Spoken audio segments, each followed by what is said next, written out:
Our first question comes from Sam. Hey, podcast crew. I love the podcast, and this is my second time I've written in for excellent and entertaining advice.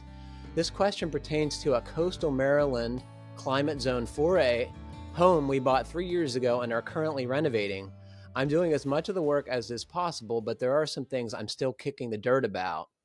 Here are some details on the home. It is a small 1940s balloon-framed, rust-sawn, square nail, lath and plaster, lead paint, asbestos-sided, knob and tube home with 2 crumbling chimneys. What's more, the brick piers are undersized and crumbling. Luckily, the house didn't have too far to fall as the crawl space is barely 12 inches tall. How much did we pay for the home, you may ask? Too much. That being said, we love it, and it was in our price range after getting outbid on 5 other entry-level homes in the past 2 years. We're working through the issues and are hoping to bring this old home back to life. Questions for the team. We want to finish the small third-floor attic for additional conditioned storage because the house is very small. Additionally, a ducted condenser unit will be installed in the attic so we can run ducts to the small rooms on the second floor. How should we insulate the roof? The ceiling joists are rough-sawn, true 2x6s. There is not much ceiling space as is, and the added knee walls and collar ties will reduce the room size even more. Spray foam, open cell or closed. Bats? If spray foam is the answer, once the contractor is there, should I just have them spray the entire home? The balloon frame has open stud bays from the beam in the crawl space clear to the attic joist bays. As I was tearing out the old lath and plaster, I found a half a dozen critter nests complete with clam and oyster shells packed into the nest. Those mice and rats were eating well. Or the original builders of the house were eating seafood for lunch every day and tossing them into the wall cavities. I can't imagine how that must have smelled. I also found a dead cat in the ceiling cavity. Needless to say, I want to close off the joist space between floors, and spray foam could achieve that as well rather than individual blocking for each bay.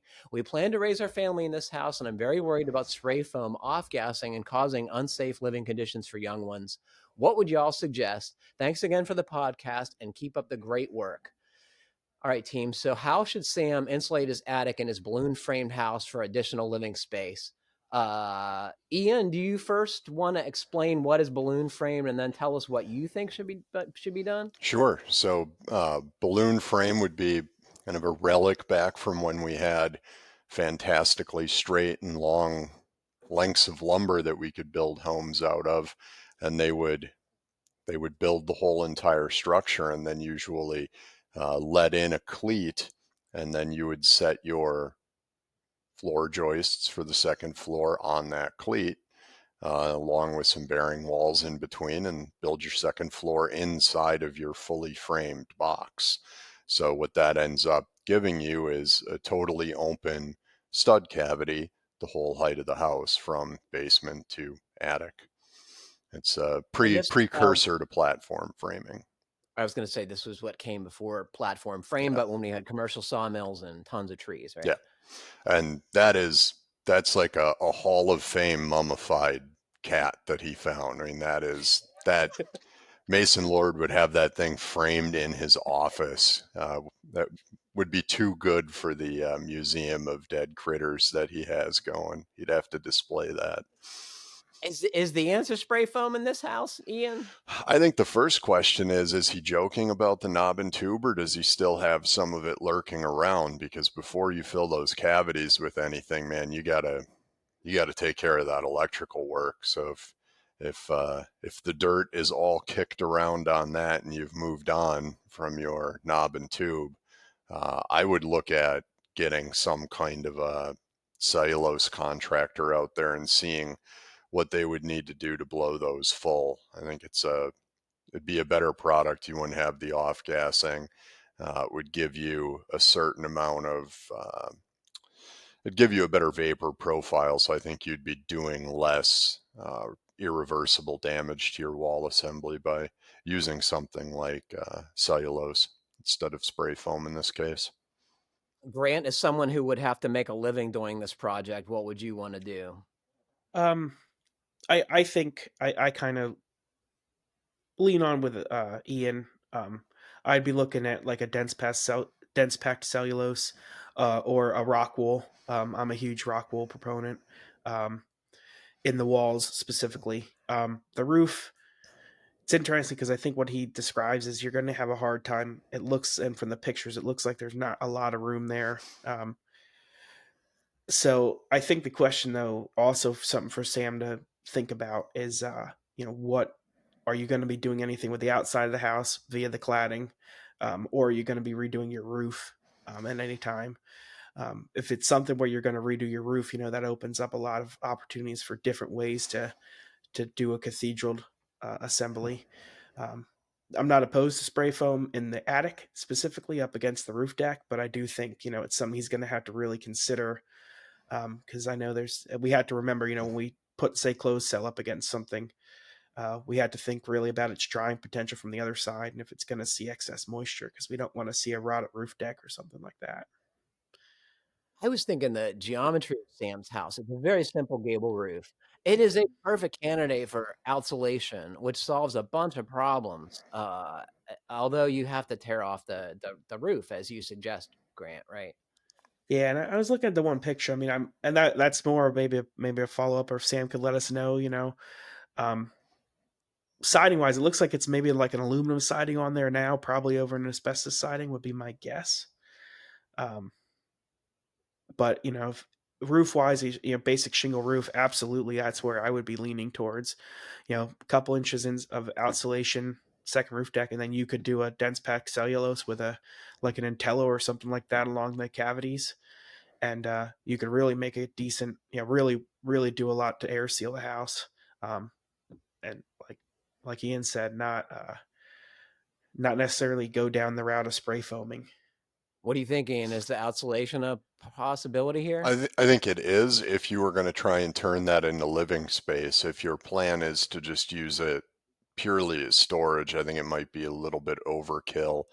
I think you could get enough room for some bad insulation or blown in by furring the existing rafters down and maybe getting more in the 8 to 10 inch range. And then I don't disagree with using some type of a smart vapor membrane to give you some air sealing in that space, though it will be hard to tie it into the rest of the house, especially when you have those.